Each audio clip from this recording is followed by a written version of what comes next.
eyes of the world were focused on this little island in the Caribbean Sea.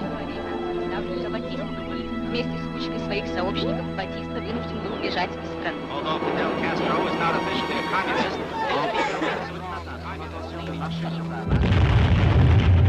Fidel Castro, the bearded opportunist, has betrayed his own country. For America, there is danger on the doorstep.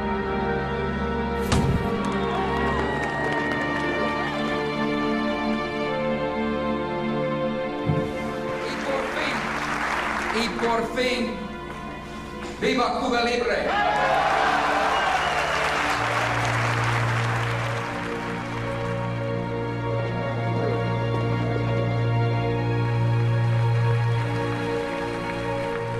This is a murder story. The victim, Fidel Castro, the president of Cuba.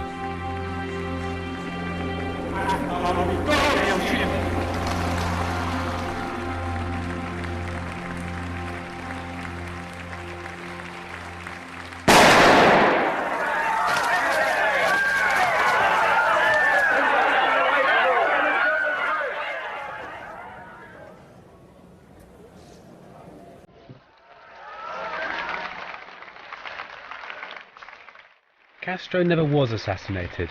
This time, he just tripped over a step. But more people have tried to murder the world's most famous socialist than any man alive. Governments and gunmen have been trying to get Castro for 50 long years, but time is nearly up.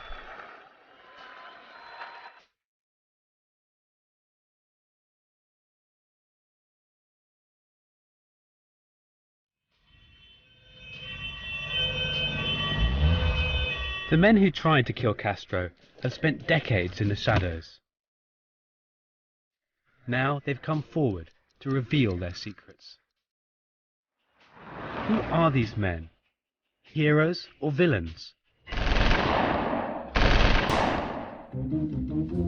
what made them hate Castro enough to want him dead? On a trip to New York in 1959, even the cops fell in love with him.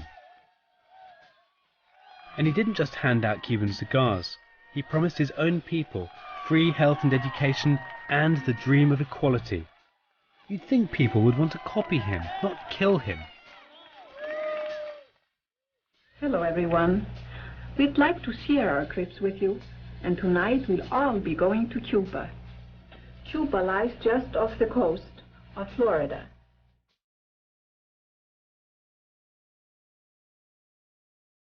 Most or many American political leaders still have this idea that Cuba rightfully should almost be a part of our dominion. They should do what we want them to do.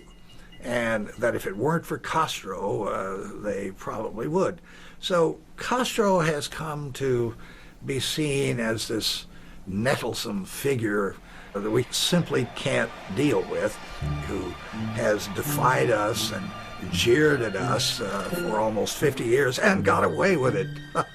Nothing can drive a superpower up the wall faster than that. When Fidel Castro seized power in 1959, ordinary Cubans were ecstatic. He'd seen off a corrupt regime which had bled the country dry for the benefit of American business and a rich ruling elite. When a dove landed on his shoulder, it looked like divine approval. But not everyone felt blessed.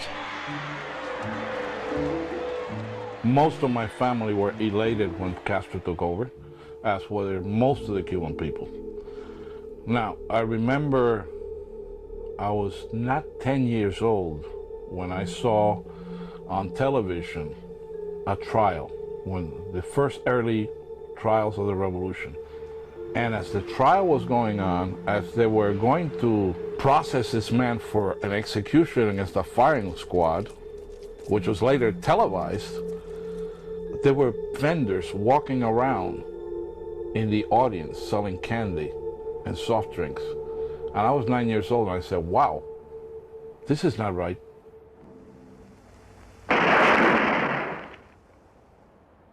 Like hundreds of thousands of middle-class Cubans, Enrique Encinosa's family fled Castro's revolution for the safety of Miami. Still they come. Nearly 200 Cuban refugees a day, 5 days a week.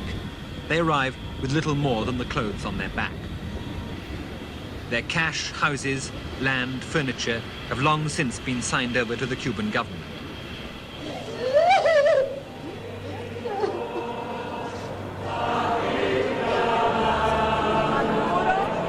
Castro's exiles are now pillars of Miami society.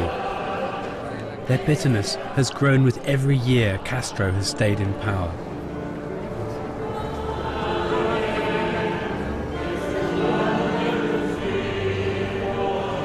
The majority of the Cuban exile community supports any kind of strategy that will overthrow Castro. If you're eliminating a head of state, who is a dictator, who has been oppressing his people, I think it's totally justified. I myself support anybody who tries to kill Fidel Castro because I think it would do humanity a favor.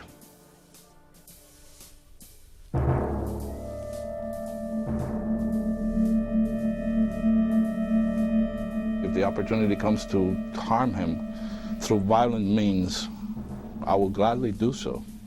I will consider it my duty. Castro's would-be assassins are ready to confess. Step forward suspect 1. Name Enrique Ovares. Occupation architect. Motivation betrayal. Fidel's student friend and one of the first to try to take his life. That's me and that's Fidel.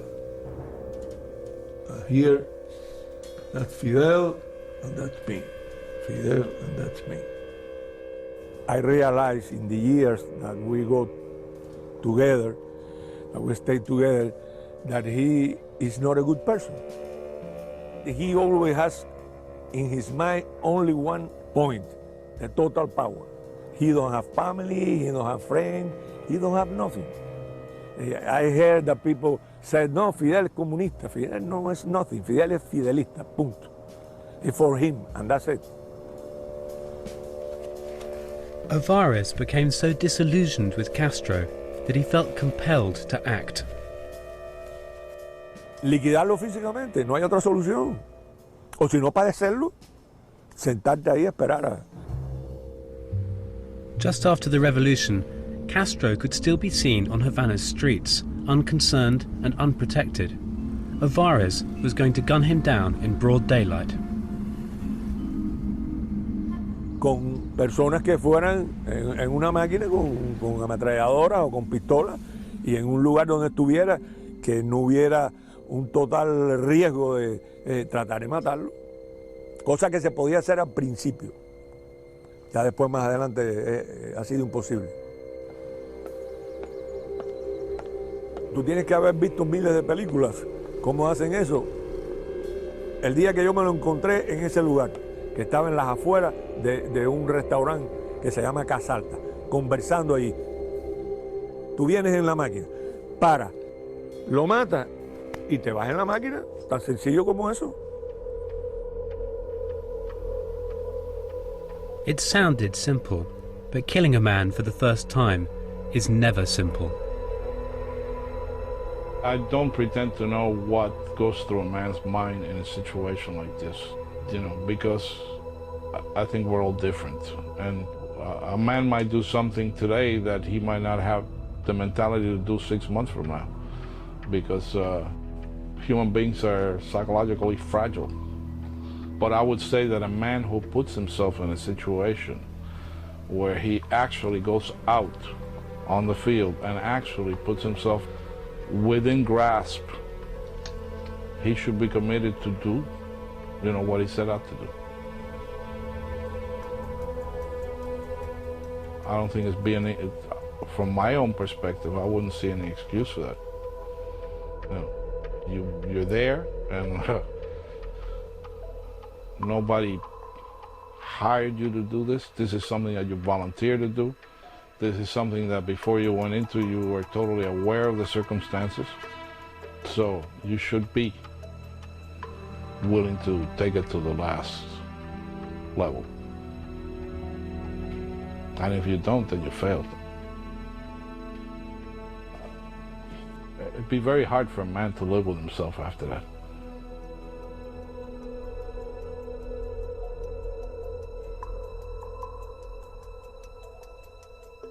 Ovares hesitated, and it cost him his one shot. Castro's agents were onto him, and he was thrown in jail. De lo único que me arrepiento es no haberlo matado, aún a costa de mi vida. Le hubiera hecho tanto bien al público y hubiera salvado la vida.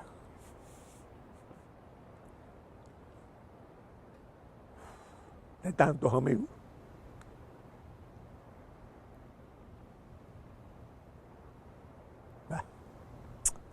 Forget it. Vamos a hablar de otra cosa. This was our first suspect's final confession.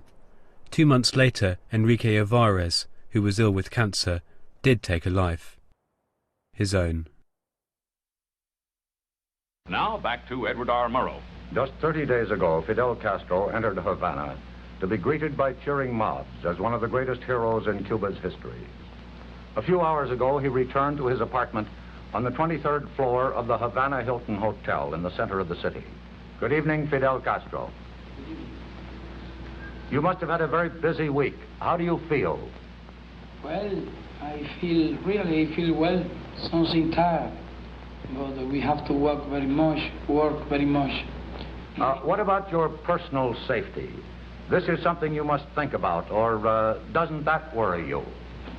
Really, what I think is that I have no time to think in my personal safety. Is it true that you go wandering about the streets occasionally all by yourself? Yes, of course. I like to be alone most of the time. My friends don't like, and sometimes they come with me. But really, I don't like to be with personal guard. Wasn't Fidelito supposed to be with us tonight? You want? Fidelito. Hello, Fidel Jr. Hi. That's a very good-looking puppy you have there. Is he yours? No, it's somebody gave it to my father for a present.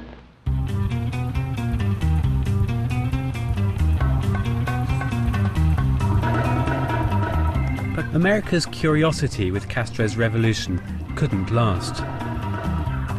When Castro seized US-owned businesses for the Cuban people, he revealed his true colour, red.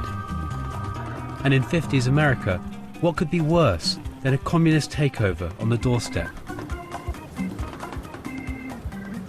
Castro is a convinced, dedicated egalitarian. He hates any system that provides a class society where one group of people live much better than others. He didn't expect that the United States would sit on its hands and watch him do that. Some conflict was inevitable.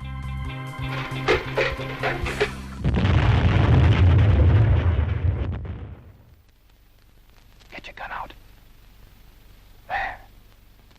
And so began America's secret war against Cuba. Covert operations fought by nameless men, sometimes on the order of presidents, never with the knowledge of the American people. Christmas 1959. The CIA gets the go-ahead for the big hit on the beard. The problem is that upright countries like the United States are not meant to murder foreign leaders. It is, after all, illegal. So the agency's great challenge is to dream up plans that can never be traced to the White House. They devise ingenious plots to destroy Castro's charisma. Seizing on the potent symbolism of his rebel beard, they plot to make it fall out. The plan is to steal into Castro's hotel and put a special powder into his boots. The trial run is successful, but at the last minute their agents get cold feet. I am not thinking now to cut my beard because I am accustomed to my beard. And my beard means many things to my country. They plot to spray a TV station with an LSD-type drug to make Castro freak out on air. There's no shortage of LSD at the CIA, but they decide the plan is just too far out.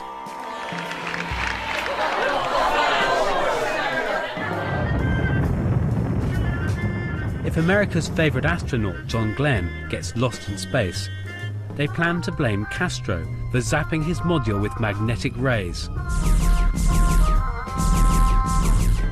The plan fails when the rocket man lands safely back on planet Earth. Then brilliant minds are turned to murder. Castro is a keen diver, so the CIA wraps him a special gift, a poisoned diving suit. But Castro doesn't want a new suit. He's just been given one. So, they try to booby-trap a colourful seashell with dynamite and place it where Castro likes to dive. The CIA acquire 2 books on Caribbean mollusks, but they just can't find a shell big enough to do the job.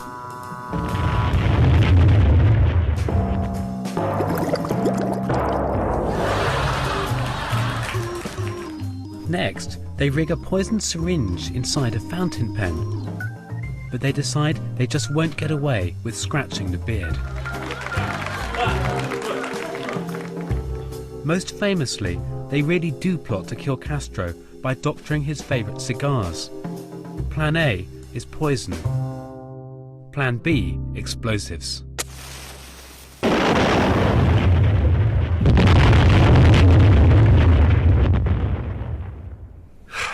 All these assassination attempts, we're not supposed to be involved in assassination attempts against foreign leaders. I know we have been, but we shouldn't be. This is a mistake. It's a mistake. Over in Cuba, Castro's secret agents were just as dedicated to keeping him alive. One of the finest was Fabian Escalante.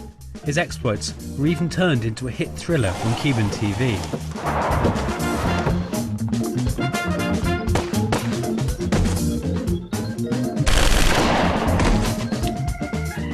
As one assassination attempt after another was foiled, Escalante rose to become head of Cuban intelligence. He's retired now and has time to reflect on all the plots ever discovered by his agents. 16, 17, 18, 19, 20, 21, 22, 23, 24, 25, 26, 27, 28. ¿Quién es ese 28? 77. 28, 77. 1, 2, 3, 4, 5, 6, 7, 8, 9, 10, 11, 12, 13, 14, 15, 16, 17, 18, 19. La cuenta nos da 1, 1, 1, 1 y 1 hasta 2004. 9. Así que es importante reiterar esto porque se habla de una cifra muy elevada, 634 conspiraciones y complots. Es cierto. 7. One further adjustment makes it 638. Escalante has even calculated just how many plots fell under each United States presidency. Bajo la administración de Eisenhower se planearon 38 complots. De Kennedy fueron 42. En la época de Johnson fueron 72. De la época de Nixon Ford fueron 184. De la época de Castro fueron 64. De la época de Reagan fueron 195. De la época de Bush fueron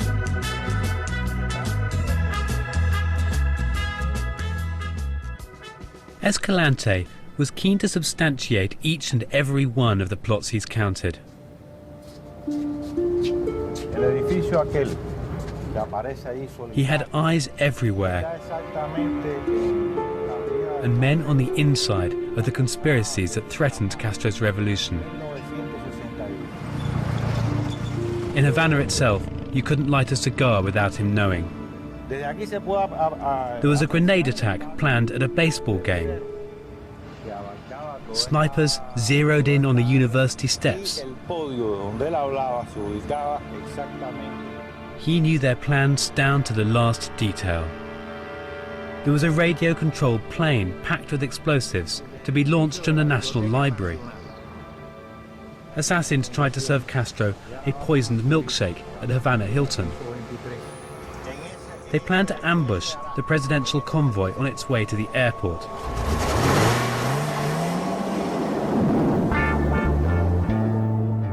But Fabian and his spies stopped all of them. For many years, there was one hated adversary who, for Fabian Escalante, stood above anyone else.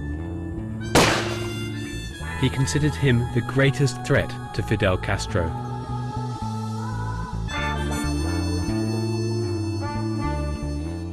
In real life, Escalante never did get his man. Step forward suspect number 2, Antonio Veciano.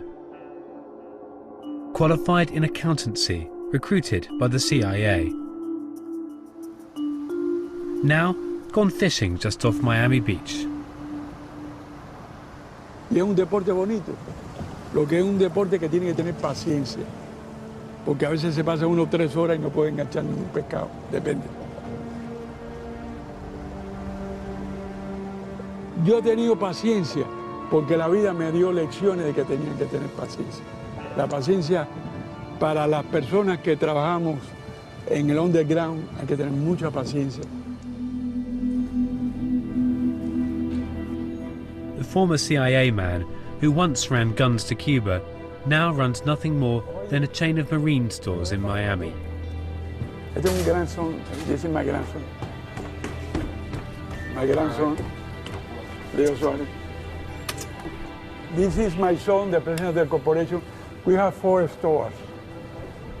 We sell all the items that needs people for a boat.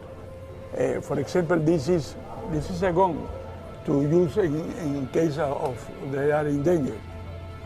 Inflatables, the people, for example, they can enjoy this.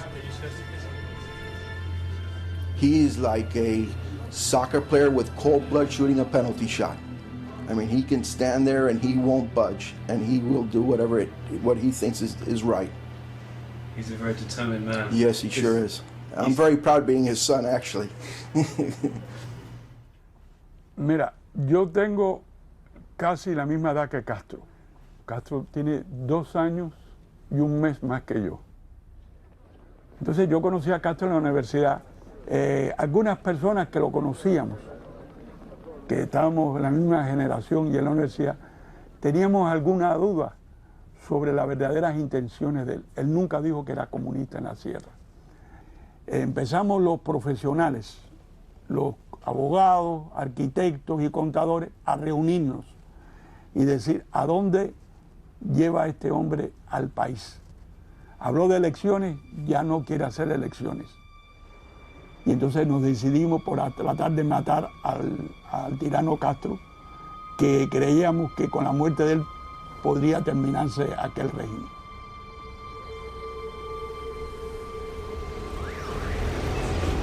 Este es el edificio de cuyo apartamento 8A, es decir, en el piso 8, el comando de Antonio Veciano pretendía disparar una bazuca contra esta tribuna.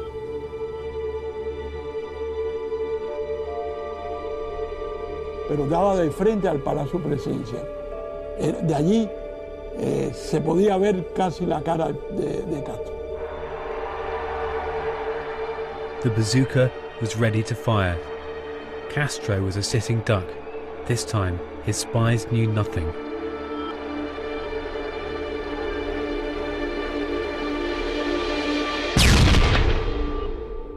Y allí dejamos acuartelado a las 4 personas que iban a hacer el atentado, pero de acuerdo a la explicación que dio el jefe del grupo, era imposible sacar la bazuca y hacer el atentado. Nadie suicida. Yo no soy un suicida. Yo no quiero morir. Tengo familia, tengo hijos que atender. Quiero tener una posibilidad de vivir.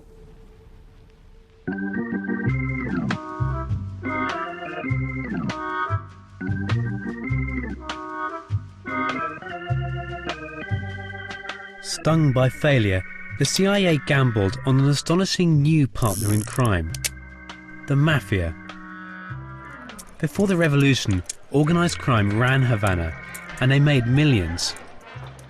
Castro ruined their party and threw them out. So they had a motive, and they had the means. Murder being all in a day's work for a mobster. The agency had to keep their distance from the mob. Step forward suspect number 3, the go-between. Bob Mayhew, ex-FBI, a man with the Mafia's number. The Mafia had a plausible reason for wanting to get back in Cuba, which gives the United States government a possibility of denying it, whatever happens.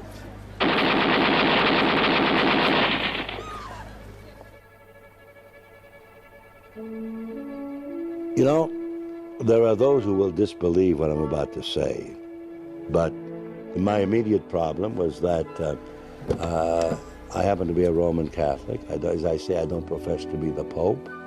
I don't profess that I have a free trip to heaven, but I'm a reasonably good Catholic and believe in it, and I'm Jesuit trained, and I had a morality problem with the murder of any person, which included, of course, a leader of a foreign country. I remember very, very vividly what I did. I mean, I went down to my recreation room. I put on some Strauss at a very low sound, and I just sat there and I tried to experience what would happen if something went wrong. But I was asked to do it by my government. And that, I guess, was the prevailing thing. I mean, I figured, well, who the hell am I to worry about me?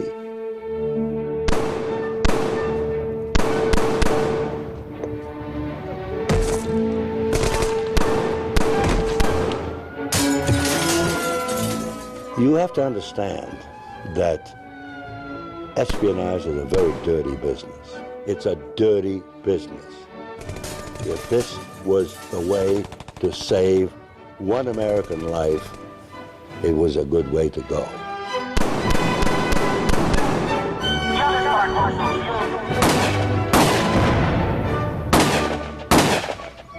Bob Mayhew meets Mafia bosses to hammer out the details. The CIA want the mob to march up to Castro and just mow him down. But even gangsters aren't that crazy. So it's the Mafia who come up with an alternative: poison pills. Agency scientists decide deadly botulinum is a perfect poison for the beard. They were plastic, just a little bitty capsule, very small. You could not taste it, you could not smell it. If that pill was dropped in liquid, hot or cold, then it would instantaneously dissolve and leave no after effect as to smell or taste or anything.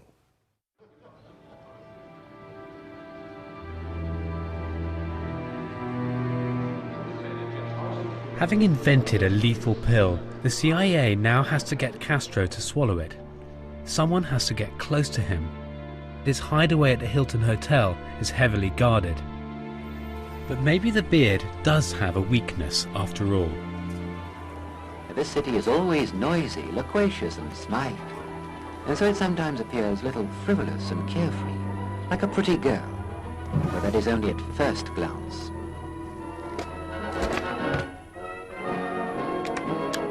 It's a city that can show Spartan courage, and the pretty girls, it seems, aren't really so frivolous at all. Castro's divorced and has been having an affair with a young German girl. Marita Lorenz had loved Castro and his revolution. But their relationship has gone sour. The CIA persuades her to try and kill her ex-lover. She hasn't seen Castro for months, but she's kept her old room key and steals into his suite with the poison pills hidden in a jar of face cream. As Marita told me the story, the first time I heard it was from her, she had put the pills in her cold cream jar. And so when she went to get them out, they had somehow melted. And so she, well, okay, it won't work, and forget it. Castro had asked her when she came back if she'd come back to kill him. And she said, yes, Fidel, she had. What I remember is that she began to cry at the beginning, and that in several minutes she could not tell any word to me. And so he handed her his pistol. He was stretched out on the bed, fully clothed in his dungarees, and handed her the pistol and said, well, then do it. And she said she held the pistol, pointed at him for a minute, and then she put it down and said, I can't, Fidel. And he said, of course you can't. No one can.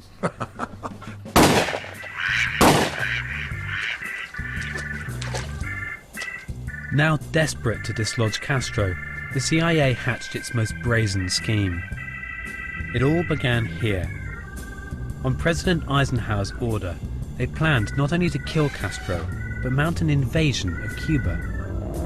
In 1960, Miami Zoo was a secret training camp. The world could never know that the American government was turning thousands of Cuban exiles into a fighting force capable of deposing Castro's regime. When they landed on Cuban soil at the Bay of Pigs, it was meant to look like they planned the invasion all by themselves. Howard Hunt was one of the CIA's top men. We were heavily involved in the recruitment and the infiltration of the people that we recruited wanted to go in by parachute or by sea and get rid of the devil, Mr. Castro.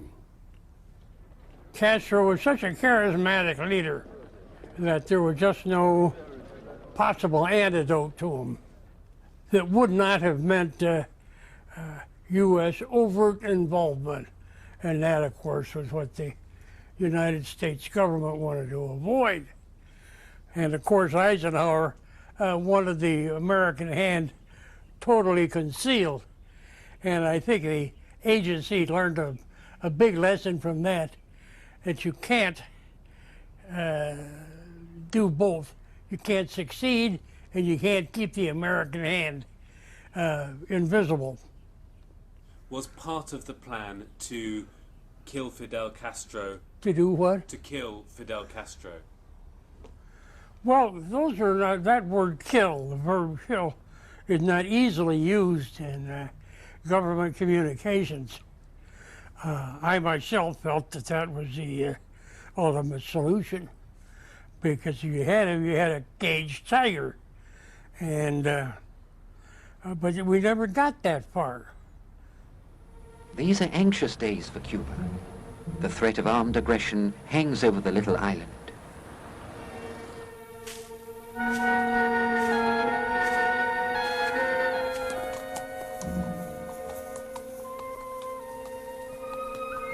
At any minute, the order may be given from there, and hordes of mercenaries, trained by the imperialists, will move on the island.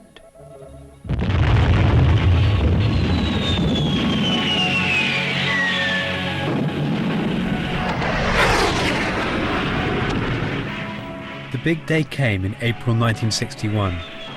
Castro crushed the invasion in hours. Despite their efforts, the role of America was plain for all to see. The plan had been hatched by Eisenhower, but it was executed by Kennedy. For America's idealistic young president, it was all very embarrassing. But even that didn't deter JFK. He kept on pushing the CIA to get rid of Castro. Until, in an irony lost on many, he got assassinated himself.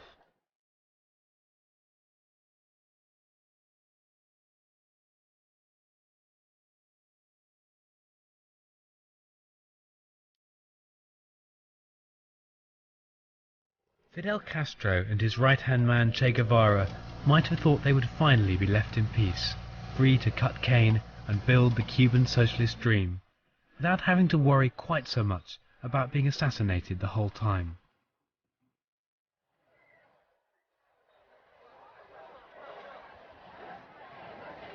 But Che, the revolutionary pin-up, was soon off around Latin America, preaching communism Cuban style, until his luck ran out.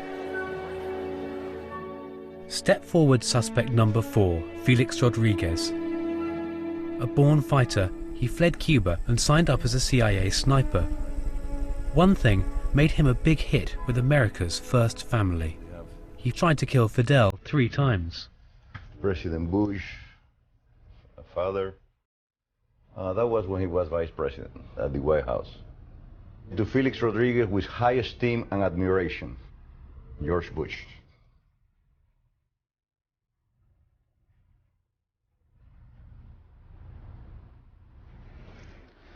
Let's see. This is from President Bush. And this time, this is with his brother Jeb, now governor of Florida.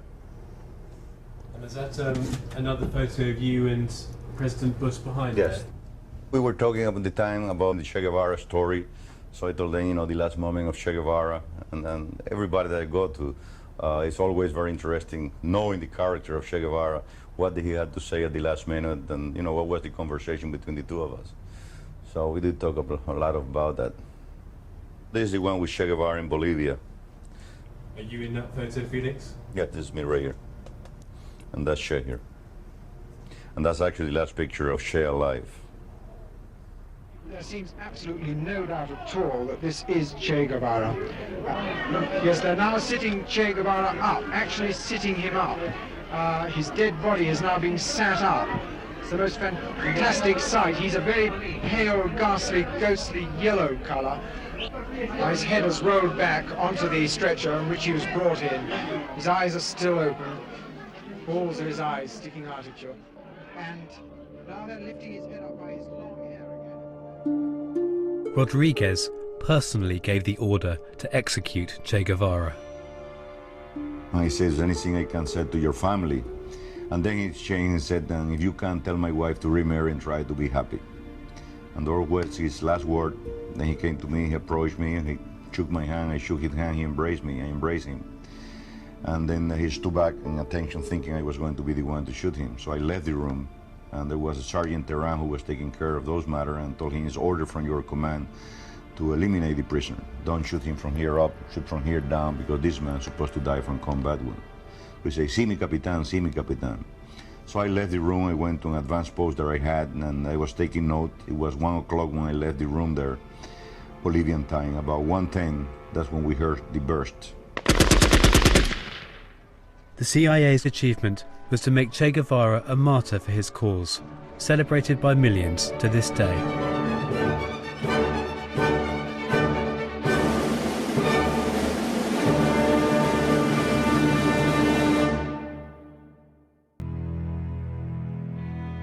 In 1971, the CIA teamed up once more with the accountant Antonio Veciana. They planned to kill Castro on a visit to Chile.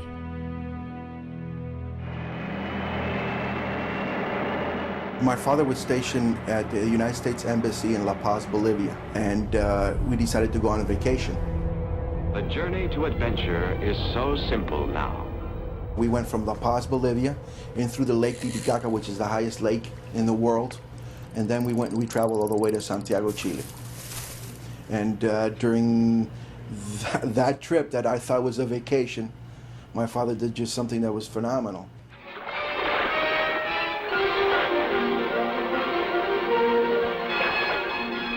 I'm sure that my mom knew, because my father didn't keep anything away from my mom. And a friend that came with us that I later found out was the fella who was supposed to have done the shooting. Antonio Veciana devises a new way to kill Castro. Conceal a gun inside a film camera and obtain fake press passes for his 2 gunmen. El Servicio de Seguridad cubano a toda la prensa, le pedía las cámaras y las revisaba. Pero alguien que sabía nos dijo cómo se podía hacer sin que ellos lo descubrieran. Y la idea era, en una conferencia de prensa, abalanzarse sobre Castro y matarlo. Eran dos personas dispuestas a los mayores sacrificios de vida, y los preparé. His intelligence is spot on. Castro arrives to face the press. Veciana thinks his men are right there, just feet away from the beard, guns loaded. It was a specific day. He was just sitting there and he kept pacing back and forth in front of the phone. So I nonchalant just walked up to him and says, "Dad, what's the matter?" He goes, No, son, I'm just waiting for an important phone call. What was really interesting was that my father was very upset when he got that phone call. And I've never seen him that upset and stuff. And I didn't know that obviously it's because the guy canceled the assassination attempt.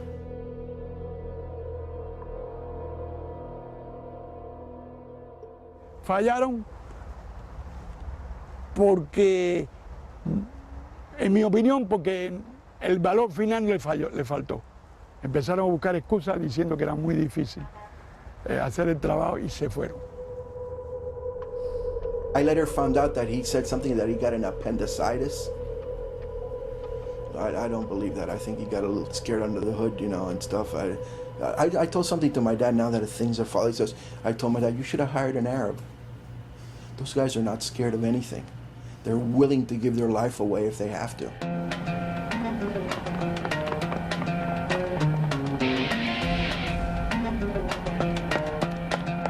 In the 1970s, events took a darker turn. Frustrated by their failure to eliminate Castro, hardliners sought new targets for their venom. They turned on their own community, ruthlessly silencing Miami Cubans who dared to talk of peace. There were efforts against the lives of people, Cubans especially, who thought it was time to begin a dialogue with Cuba. The hardliners didn't like that, and so the reaction was to try to blow them up or shoot them.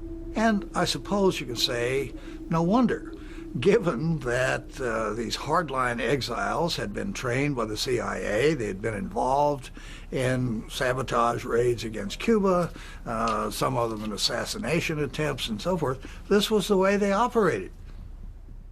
Step forward suspect number 5, Dr. Orlando Bosch.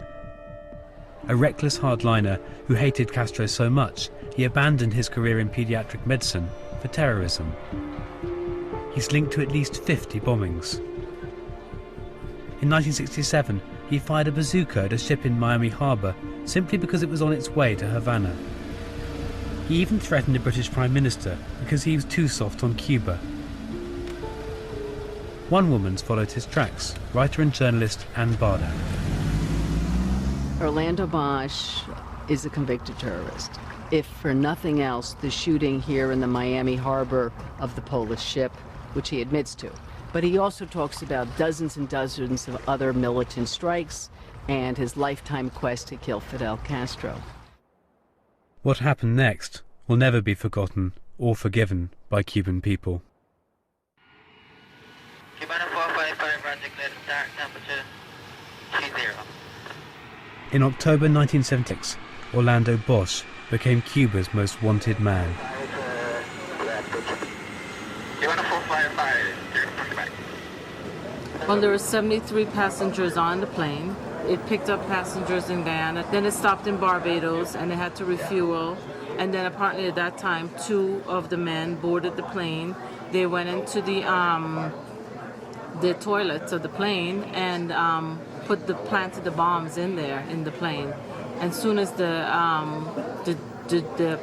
jet took off, I think it was 11 minutes or something, 11 seconds? 6 minutes. 6 minutes later, a few minutes later, it just blew up over the Barbadian Ocean.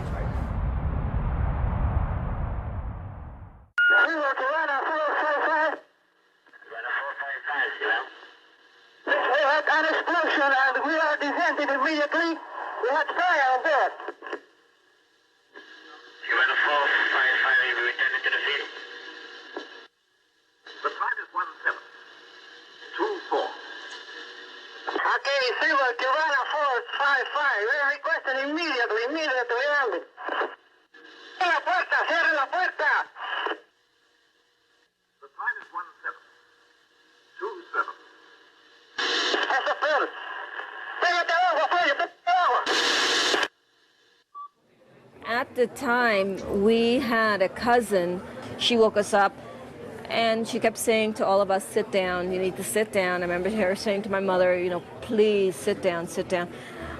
And she said the plane that Raymond was on, I remember she kept saying, I think the plane that Raymond was on went down. And my mother screamed. Because we can assume what happens next, that there will be no survivors.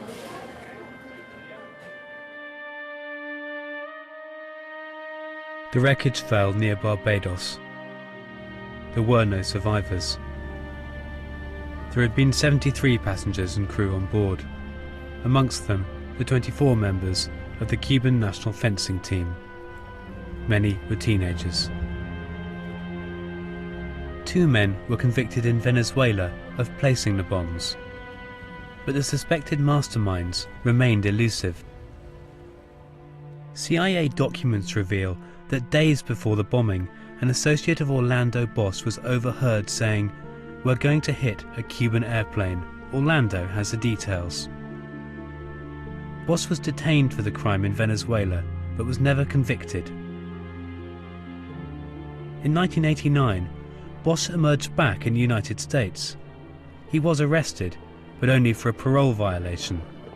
The anti-Castro cause meant votes, and Miami Republicans campaigned for his freedom.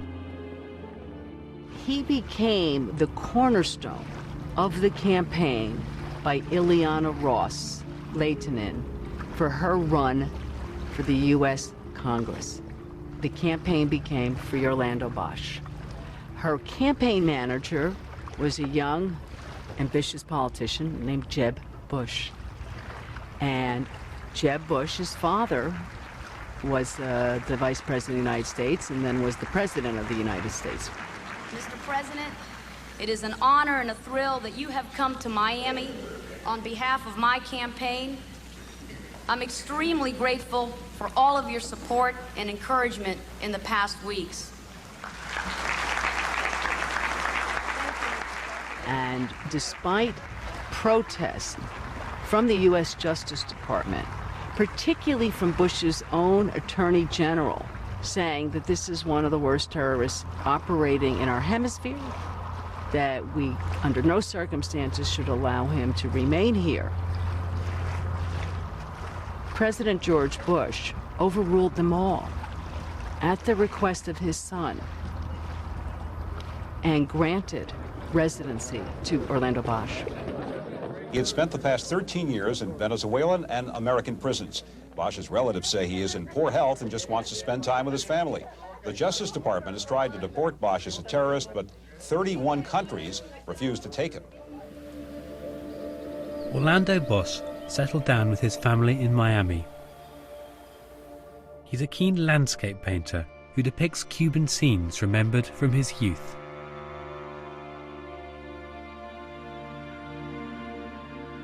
Es que puedo pedirle cuál es su pintura favorita. Sí, esa de ella. 77. Cuando era preso. Sí. Sácala. Sácala. ¿Me queda caro? Claro. Está muy cansado, ¿no? Mírame. Dime que no se parece Chinito a ese. ¿Ah? ¿Y Chinito? Grande. Quiere mucho a la gente.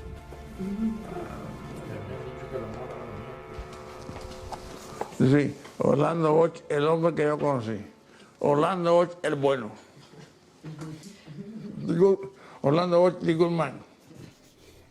¿Por qué Castro lo menciona usted tantas veces. Cada vez que tiene que acusar a alguien, doctor Orlando Bosch. Lo que soy el que más daño lo ha hecho. Es que, verdad, nosotros, yo... ¿Cree que Castro le tiene miedo? Bueno, me tiene sentenciado 3 veces a condena a muerte. Doctor, una pregunta. Usted ahorita se refería al atentado al avión en Barbados. ¿Usted tuvo que ver con eso?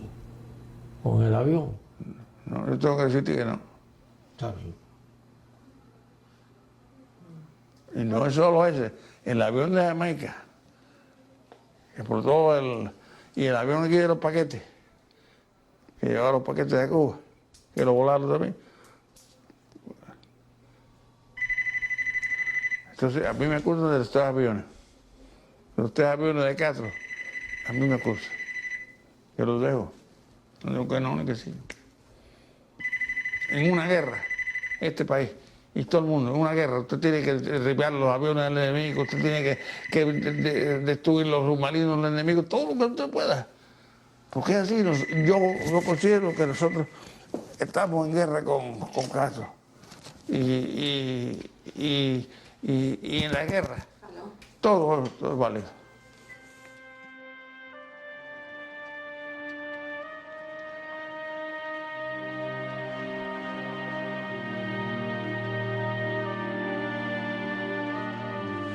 This really upset a lot of people because it turned out that most of the people on this plane were civilians. There really is no evidence that these were very, very important high-level Cuban officials on the plane or military officials, etc.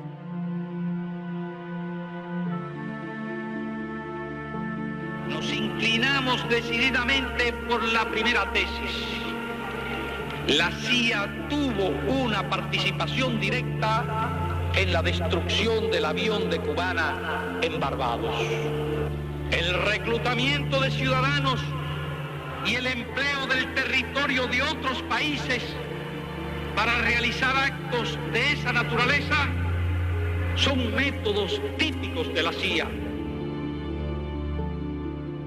Castro plays David to our Goliath beautifully, and we give him an opportunity almost on a weekly basis. We do something which allows him to put the blame on us. We're unable to deal rationally with Cuba. After the plane bomb, America and Cuba did, for once, get talking. In '79, President Jimmy Carter even invited Castro to visit the States.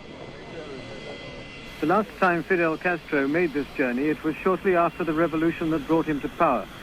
Nothing that's happened since has made the visit less of a security risk for him, and on the plane coming over, he was asked if he was wearing a bulletproof vest. What suit? Everybody says you always have a que todo el mundo dice que usted tiene un chaleco a prueba de balas. No. But there was a plot to kill Castro just after he touched down on American soil. Tengo un chaleco moral. I have a moral one. A moral vest. Tomorrow, when he makes his speech, the United Nations itself will allow no visitors. And instead of the usual sequence of national leaders coming to the podium, Fidel Castro will have the session all to himself. A sensible precaution, since last time he was here in 1960.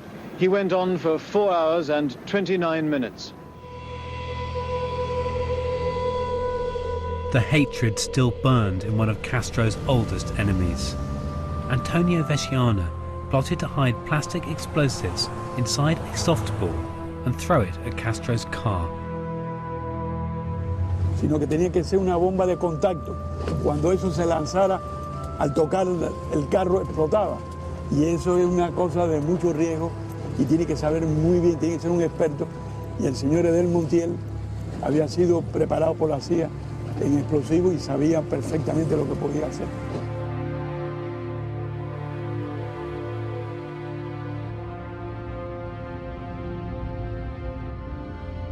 But Fabian Escalante's undercover agents were already on the case. teníamos un dispositivo en ese momento. Habían personas cerca de Antonio Veciana. Y bueno, finalmente le suministramos al FBI la información. Mire, el día tal, a tal hora, se planea este atentado contra el compañero Fidel y pudimos desarticularlo. Es decir, fue un año muy interesante, fueron años muy interesantes. Y yo creo que en ese combate nosotros salimos victoriosos. ¿Y es que usted era terrorista? En aquel tiempo sí, en aquel tiempo, pero desde hace mucho tiempo que dejé de terrorismo. A ver.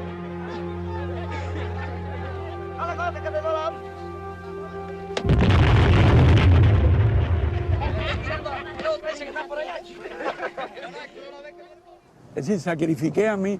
El mérito no era mío, el mérito era de mi esposa y de mis hijos, que me veían de tarde en tarde. Y cuando uno tiene la victoria todavía hay una recompensa, pero aquí no hubo recompensa.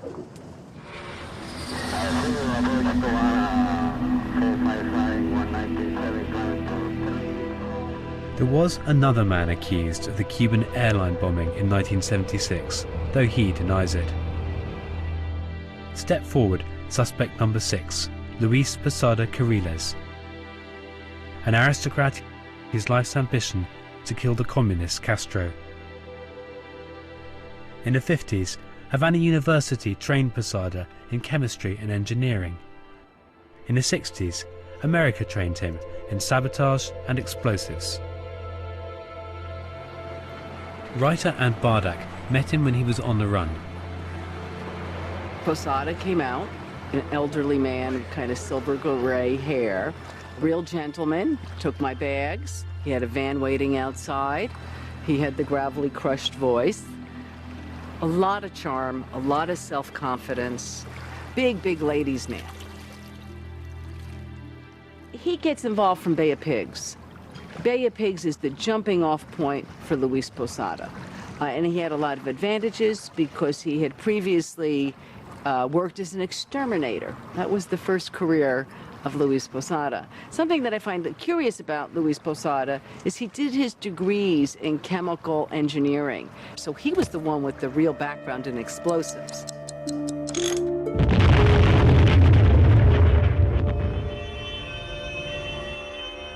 During his many years behind bars, he discovered a talent for acrylics. Posada's paintings sell like hot cakes in Miami, and the proceeds fund his struggle against Castro. His friend Enrique Encinosa and his wife help out with the sales. What I love about this is you can see the little moss growing from the walls, and again the shadows coming off from the insides of the castle. Luis is very good at shadows.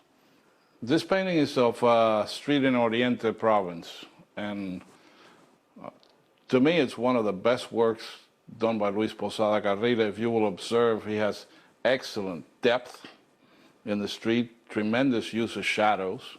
You know, I think you're dealing here with a sensitive man, and I know it might be hard for some people in your audience to understand that a guy who spent all his life doing war and that has been accused of almost everything by one government or the other, and who has lived in hiding for so many years would be sensitive. But he is.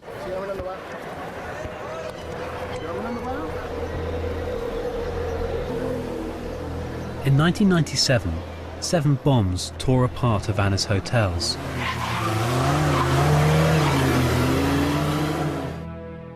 The aim? To warn European tourists away from Cuba and bring Castro's economy to its knees. One young Italian traveller named Fabian De Salmo was killed in the blasts. Cuba's security men did catch the bomber, but it was clear he wasn't the man in charge. A year later, Posada spoke to the press and couldn't help letting slip that he was the mastermind. Another thing that goes on the charge sheet is the bombings in Havana in 1997. Okay, the fact of it is that it has never been proven he did it. He has never been indicted for it. So from a strictly legal viewpoint, I personally think it's an acceptable method. It's a way of damaging the tourist economy. The message that one tries to get across is that Cuba is not a healthy place for tourists. So if Cuba is not a healthy place for tourists because there's a few windows being blown out of hotels, that's fine.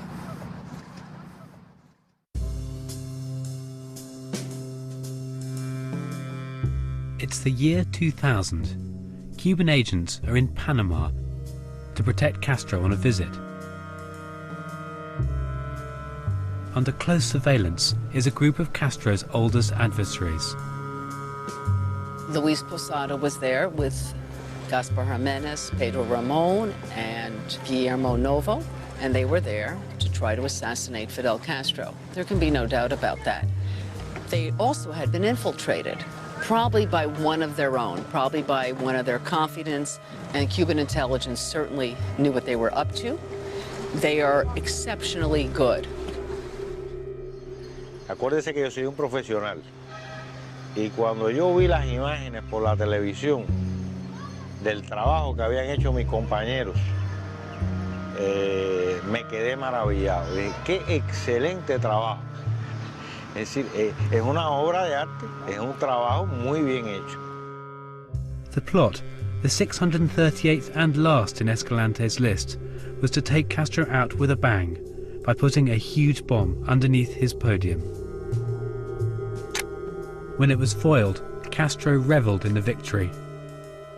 La extrema derecha de ese país han sido enviados a Panamá con el propósito de eliminarme físicamente. Ya se encuentran en esta ciudad y han introducido armas y explosivos. Una copia del caballero. Prosecutors amassed a compelling case against Posada. Finally, in April 2004, Panama's Supreme Court sentenced him and his associates to prison. But 4 months later, he was out again. Mysteriously, Posada received a pardon from Panama's outgoing president. A year later, in 2005, Luis Posada slipped undetected into Miami itself. For months, he lived a normal life. The authorities let him be. Posada was so relaxed, he even held a press conference to tell his side of the plane bomb story. He slurs his words a little because he was shot in the mouth while he was on the run.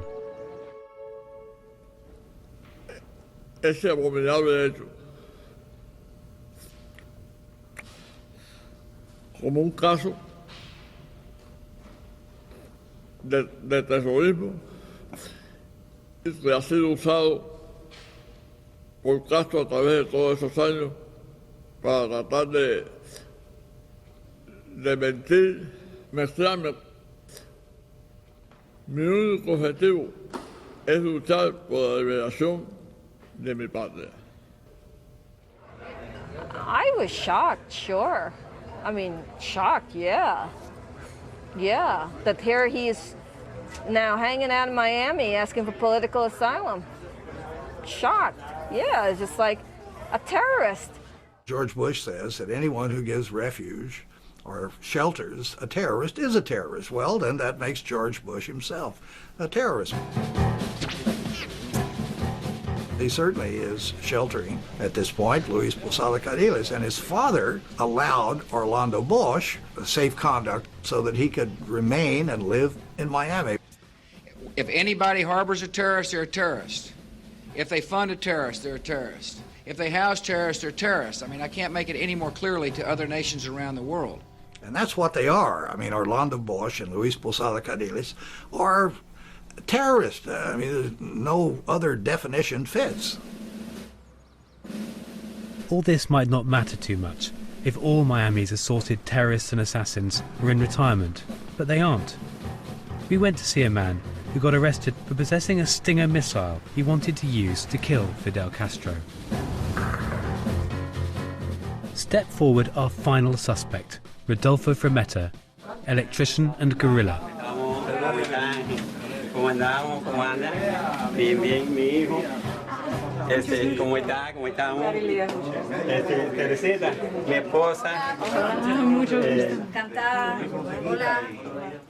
Aquí es Moreno, Orlando Moreno, jefe de Relaciones Internacionales. Aquí tenemos el teniente Monzón. Aquí tenemos el comandante que es segundo jefe de seguridad de Comando F4. Aquí tenemos segundo jefe de Relaciones Internacionales de Comando F4.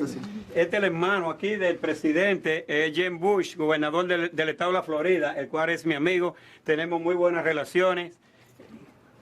Luis Manuel Frometa, el niño que me mató Fidel Castro, con solamente 19 años de edad. Pero tú quisieras que eliminara, dile si tú quisieras que eliminara a Fidel Castro o no. Es un viejo, perdonando la frase, como decimos en Cuba, bien jodedor. Entonces, como él es tan jodedor, pues hay que fregarle la vida y joderlo a él. Así que nosotros no entendemos que ya porque él esté viejo, él sigue siendo el mismo viejo asesino que cuando era un joven asesino. Frometa and his men live out their dream most weekends in the Everglades. They still believe they can get Castro. No podrán derrotar la revolución cubana. Tenemos que mandarla.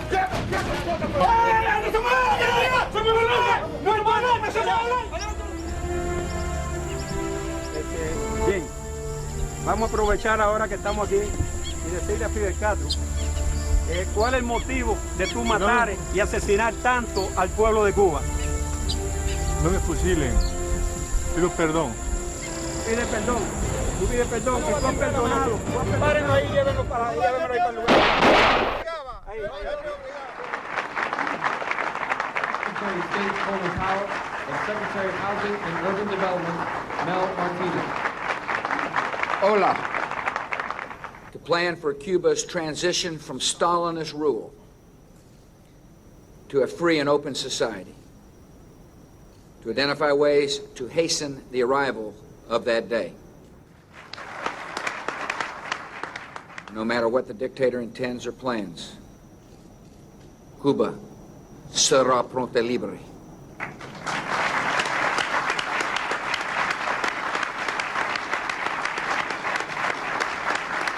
De nuevo, Cuba libre. Thank you all. Cuba seems to have the same effect on American administrations that the full moon once had on werewolves. You know, we may not sprout hair and howl, but we behave in the same way, just irrationally.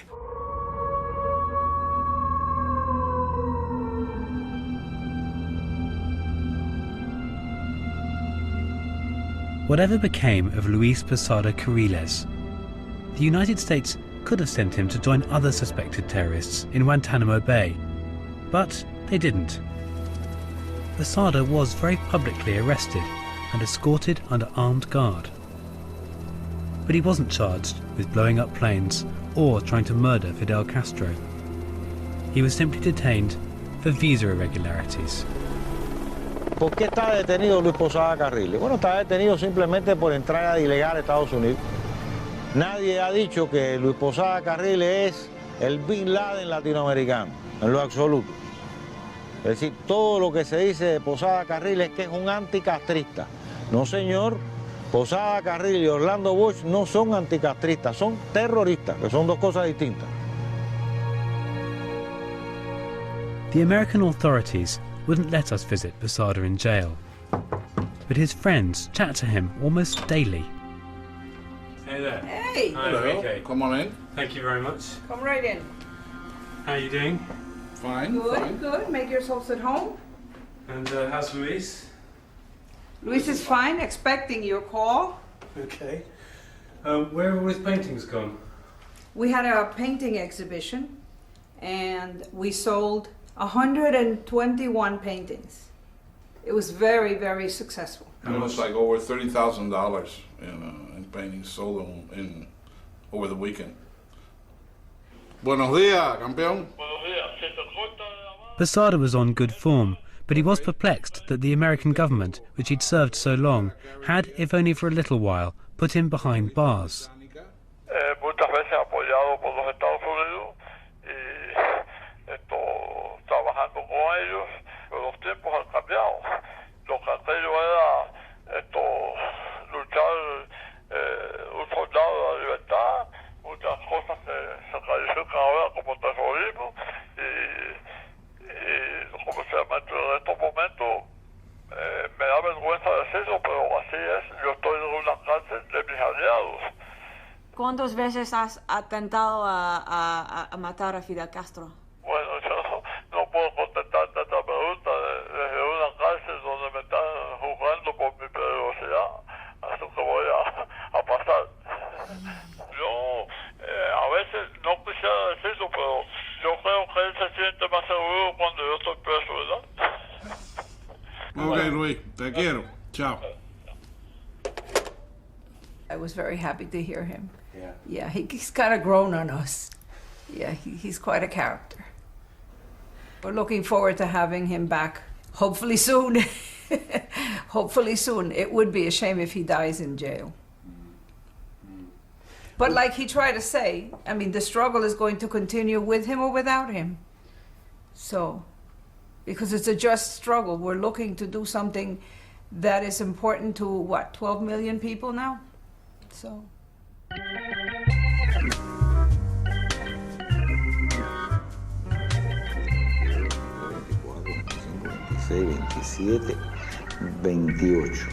638 plots to kill Castro and a few close shaves. Now it looks like the beard can die a natural death. Castro is probably, of all the heads of government, the one with the tightest security. When he flies, he uses 3 airplanes, and you don't know which one he's riding in. When he goes to a foreign country to visit, he carries everything, so nobody will try to poison his drinks. He takes his own food, his own water, his own ice. He has a number of doubles, one of which is his older brother Ramon, who looks very much like him. And they even have a wax dummy in Cuba that they sit in a car and drive around town. He has at least 50 or 60 houses that he resides in and changes them constantly, you know, and a Praetorian Guard of several hundred. With such tight security, it's very, very difficult to carry out a successful operation against him. But again, we only have to be successful once. But you haven't been. It's all right. You know, we only have to be successful once.